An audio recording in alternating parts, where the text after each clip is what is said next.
আজ বানাবো মজাদার একটা ফিরনি। কখনো আপনাদের সাথে আমার ফিরনিটা শেয়ার করা হয়নি, তো আজকে আপনাদের সাথে শেয়ার করে ফেলছি। এখানে 1 কাপের মতো আমি চাল নিয়েছি, চালটা কিছুটা সময় ভিজিয়ে রাখবো। তার মধ্যে বাদামগুলো নিয়েছি, বাদামগুলোও ভিজিয়ে রাখবো। এরপর আমি চুলাতে প্যান নিয়ে এখানে 3 লিটারের মতো দুধ দিয়ে দিচ্ছি।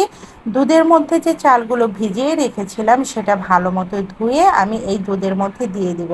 প্রথম থেকেই আপনি চালগুলা দুধের সাথে জাল করতে থাকবেন, দেখবেন চালটা খুব সুন্দর দুধের মধ্যে সেদ্ধ হবে। এরপর দিয়ে দিচ্ছি কিছুটা এলাচ আর দারচিনি, এটা ফ্লেভারের জন্য। অনেকেই এটা ব্যবহার করেন না, না করলেও চলবে, কোনো সমস্যা নেই।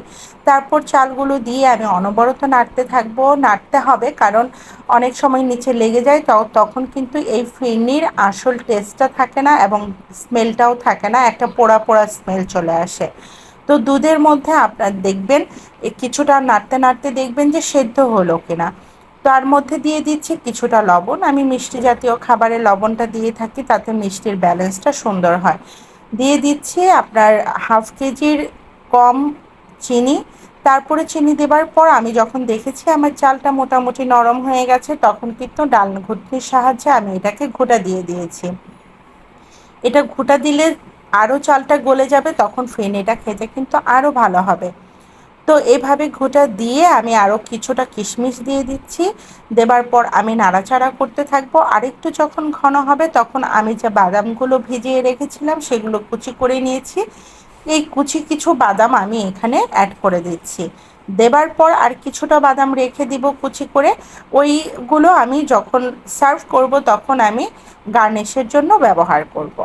বাস আমার কিন্তু আস্তে আস্তে কিন্তু আমার ফিরনিটা হয়েই গেছে। আপনাদের কাছে আমার এই ফিরনি রান্নাটা সহজ কেমন, একদম সহজ রান্না কেমন লাগলো সেটা অবশ্যই জানাবেন। আর ঈদে আমার ফিরনিটা রান্না করা হয়নি বিধায় আমি ঈদের পরে ফিরনিটা রান্না করলাম। বাচ্চা পছন্দ করে, বাচ্চার বাবাও পছন্দ করে।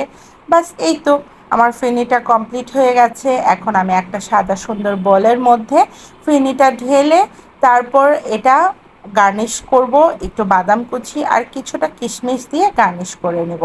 নিয়ে এটা কিন্তু আমি ফ্রিজে রেখে দিব। ফ্রিজে ঠান্ডা হলে তারপর ফিরনিটা খেতে কিন্তু ভালো লাগবে। গরম গরম ফিরনি খেতে কখনোই ভালো লাগে না। তো এটা আপনি ফ্রিজে রেখে দিবেন ঘন্টা 2-1-এর জন্য, তারপর বের করে এটা খুব মজা করে খাবেন। তো আপনাদের কাছে কেমন লাগলো অবশ্যই কিন্তু লাইক কমেন্ট করে জানাবেন।